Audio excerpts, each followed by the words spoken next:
Hello, everybody. Welcome to Talk About Houses. I'm Todd. I'm Oana.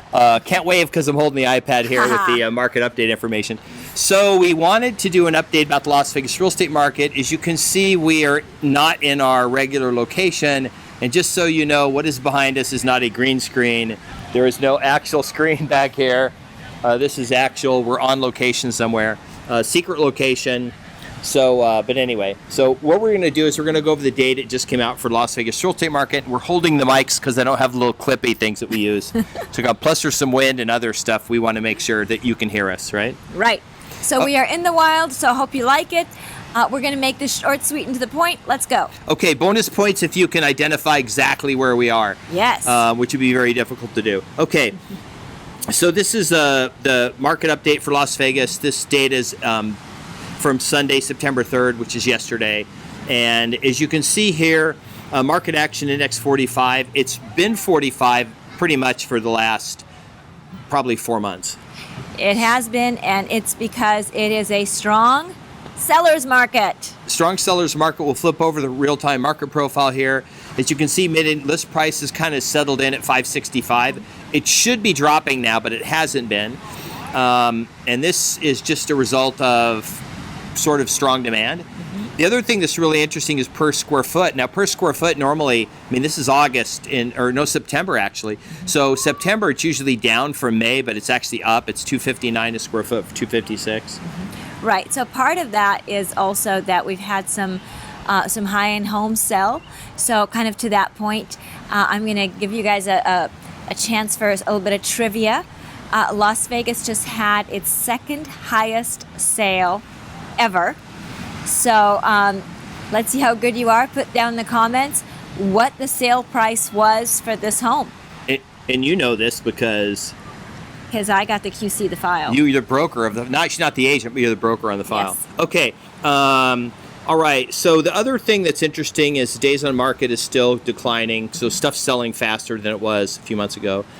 Inventory finally started to climb. This is like really the first significant climb. We'll have to wait a few months probably to see if it gets significant. When I show you the overall chart, you'll still be shocked at what's going on with the inventory. Okay, let's go to the first chart here, price per square foot. Price per square foot is basically exactly what it was a year ago. So there's been year over year, it's about the same. Down a little from the peak, which was artificial. We talked about that last year. But if you look at 2021, right? 2021, we were at like $230 a square foot, and we're above $250. So prices are way up from 2021. Interest rates were 3% then, and they're 7+ now. Right. So it's interesting because people put down the comments about, oh, well, people are going to be downsizing. And I'm like, okay, that's fine. So if people are downsizing, then they're trading one home for another. So that's not increasing inventory. It's increasing the number of transactions, but not inventory. And then if people will downsize, that's fine so long as they're paying cash. But if they still need a mortgage, then how does it make sense to trade in your 3% interest rate for a 7% interest rate and get less house and a higher house payment? That doesn't make a whole lot of sense to me. Arguably, there can be circumstances where that might make sense, but for most people, that doesn't make sense. Next chart, median days in the market. This just gives you an idea that, back in the early spring and winter, stuff was sitting on the market longer. But that wasn't really because sales were down, because stuff was still selling. It was because sellers were not dropping their prices in Vegas. They were basically holding pat. They were saying, I'm just going to wait till I can get this price. Right. And sellers, let's face it, most people don't have to sell, so they can wait it out. Okay, inventory.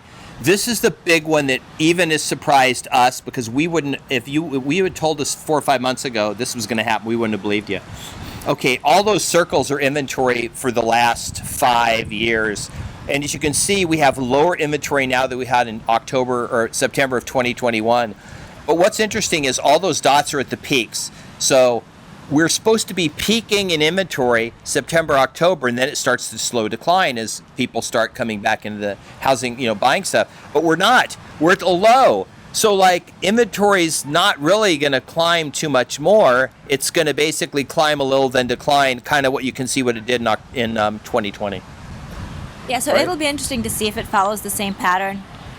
Nothing has been as expected this year, so I am open to something new happening this fall as well. Okay, I've got a bonus chart. This is to all the people who are, sort of thinking, well, but all those people that they're going to get foreclosed because they can't afford that 7.5% and everything else. Now remember, nobody gets foreclosed because of an interest rate. They get foreclosed because they have negative equity, and they just say, you know what, I'm upside down in the house and everything. So here's a chart. This is negative equity for the state of Nevada. Now, if you look all the way to the left, you can see back in 2010, 11, we had 60-70% of all homes in Nevada had negative equity. Now, I will tell you right now that almost 100%, the rest of the houses were all owned cash. If in 2010, 11, you owned a house that you had just bought in the last few years, you probably paid cash for it. Now, as you look at this chart, what this tells you is of the end of 2022, which is the most recent data, only 1.1% of all homes have negative equity. It hasn't changed substantially, even if you just bought. Remember, because home prices are up from like 4 or 5 months ago. So even if you closed on your house 4 or 5 months ago, you have equity. Also remember this, unless you bought it 100%, you have equity, because if you put 20% down on your house, that 20% is still there plus whatever appreciation you've had. So Oana, with not having really anybody with negative equity, this is one of the reasons why we have currently the lowest foreclosure rate we've ever had in Las Vegas, right? Right. So people have equity in their homes. People can afford their mortgages. Yes, I acknowledge that mortgages are getting to be unaffordable because of the interest rates, and I do acknowledge that, but they are such a small sliver of the entire mortgage pool that you can't make that the standard. The standard has to be the majority of people who can afford their mortgages, and their mortgages are generally speaking less than rent for a similar home. Okay, what's going to happen next spring and probably this winter if we don't get more homes come on the market? Well, not a whole lot of transactions is what's going to happen. It's going to be a very quiet winter, and it's unfortunate for buyers who want to buy because they're not going to have a whole lot of choice. One of the Fed governors, the one from Atlanta, just came out, and he said interest rates should not go any higher. The Fed should hold still. We shouldn't have any more raises. We just need to let the interest rates hold out.